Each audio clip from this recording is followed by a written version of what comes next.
Welcome to another interesting ancient biblical calendar episode. There's a lot on the calendar this week, and I know you're going to enjoy it.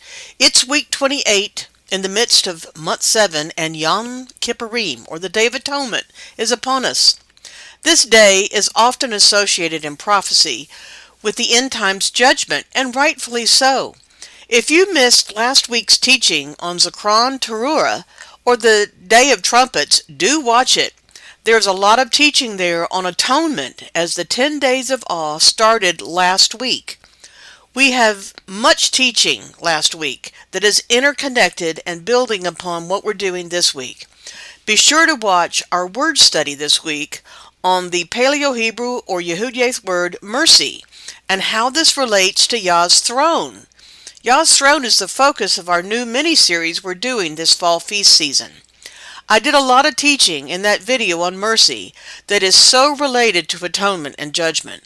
I think it's probably the most important word study I have done all year, so be sure to watch it.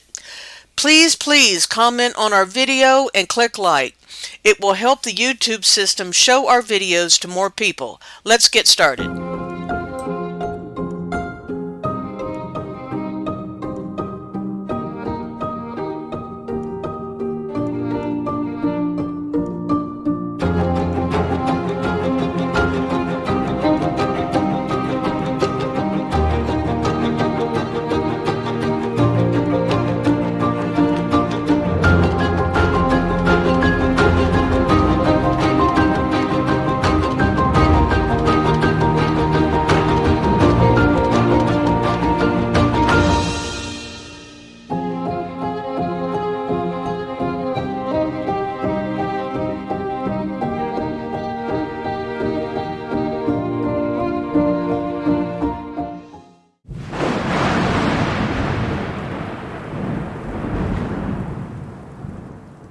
Hello there, this is Joshua.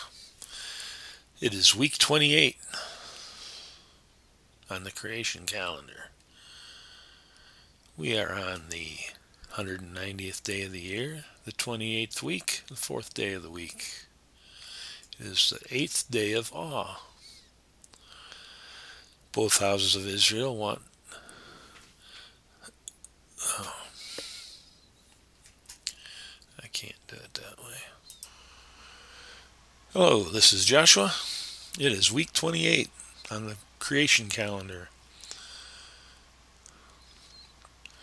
It is the 190th day of the year, the 28th week, the 4th day of the week. The month is 7, the day is 8, and it is the 8th day of awe. Both houses of Israel went astray before their Elohim. There are too many verses to include in this calendar.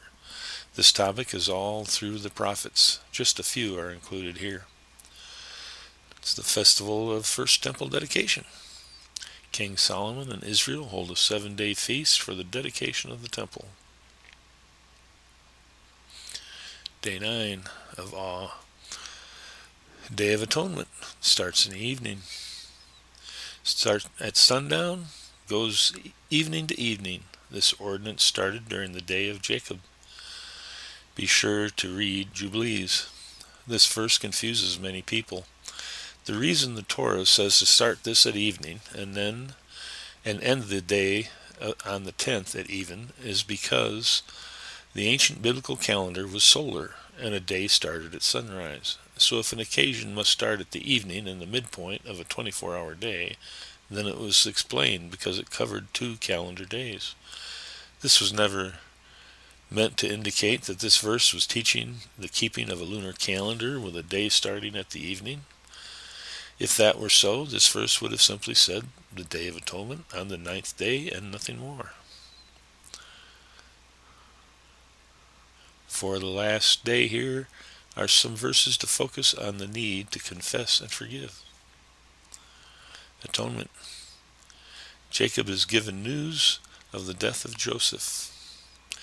Jacob mourns for an entire year. 2 women die immediately of grief, and it was ordained at this time to be a set-apart day for all Israel to mourn for their sins. The brothers all take foreign wives. Read Jubilees. This was the beginning of the official keeping of this day for the house of Jacob. Day of Atonement ends in the evening at sundown.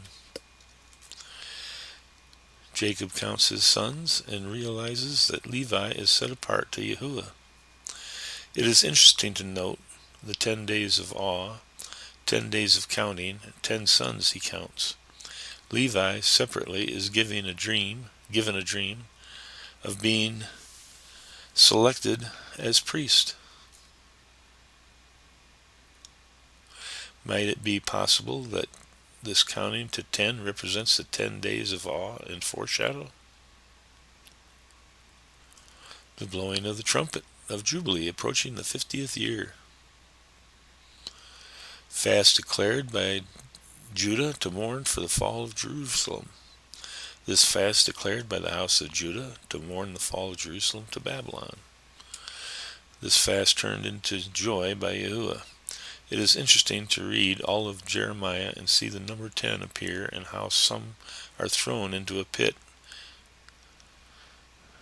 Give the estimated timing of this story. Day of Awe, the 10th day. This could be a good day to reflect upon the final judgments in Scripture. Be sure to watch our word study on the word mercy as it sheds much light on this final day of awe, the Day of Atonement, and Gad the Seer. Yeshua reads Isaiah 61 in the synagogue. Yeshua read Isaiah 61, 1 through 3, and stopped halfway through verse 2. That is according to Luke.